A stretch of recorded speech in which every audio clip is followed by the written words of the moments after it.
ആരോഗ്യവകുപ്പിലേക്ക് ഞാനൊരു ആശാ വർക്കറും കൂടിയാണ്, മുണ്ടക്കയിലെ മുൻ വാർഡ് മെമ്പറും കൂടിയാണ്.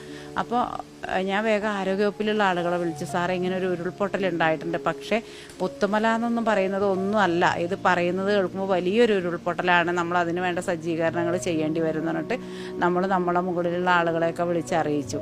നമുക്കപ്പോൾ മനസ്സിലായി ഇത് ചെറിയൊരു ദുരന്തമല്ല, ഒരു പക്ഷേ നമ്മളെ രാജ്യം കണ്ട അല്ലെങ്കിൽ ലോകം കണ്ട ഏറ്റവും വലിയ ദുരന്തമാണിതെന്ന് നമ്മളെ മനസ്സിലിങ്ങനെ തോന്നി. വേഗം ഒരു 6:30 ആകുമ്പോഴത്തേക്ക് ഞാൻ ഇവിടുന്ന് ഹോസ്പിറ്റലിലെത്തി. അവിടെ കുറേ വോളണ്ടിയേഴ്സും ആരോഗ്യ പ്രവർത്തകരൊക്കെ ഉണ്ട്, അവരൊക്കെ ആയി നമ്മളെല്ലാവരും കൂടെ അവിടെ ഇൻക്വസ്റ്റിന് ഉള്ള സജ്ജീകരണങ്ങളൊക്കെ ചെയ്തു. അത് കഴിഞ്ഞപ്പോഴത്തേക്ക് പിന്നെ ബോഡി വരാൻ തുടങ്ങി.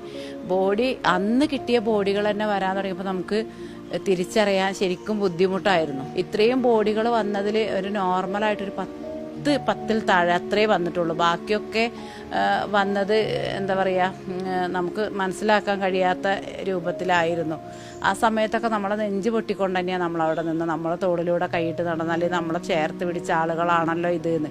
ഒരു ബോഡിയോ അല്ലെങ്കിൽ ഒരു മൃതശരീരമോ അൺനോണായി പോകരുത് എനിക്ക് നിർബന്ധം ഉണ്ടായിരുന്നു. കാരണം 100 കണക്കിന് ബന്ധുക്കൾ കരഞ്ഞുകൊണ്ട് അപ്പുറം കാത്തു നിൽക്കുന്നത് നമ്മൾ കാണുക. അപ്പോൾ ഈ തിരിച്ചറിയാതെ പോകുന്ന ഒരവസ്ഥയുണ്ടല്ലോ, അതെനിക്ക് ഒരിക്കലും ഉൾക്കൊള്ളാൻ കഴിയില്ലായിരുന്നു. അതുകൊണ്ട് തന്നെ മാക്സിമം നമ്മൾ എങ്ങനെ തിരിച്ചറിഞ്ഞ അവരെ ബന്ധുക്കളെ ഏൽപ്പിക്കണം എന്ന് ആ ഒരു തീരുമാനം ഞാനെടുത്തു ആ സമയത്ത്.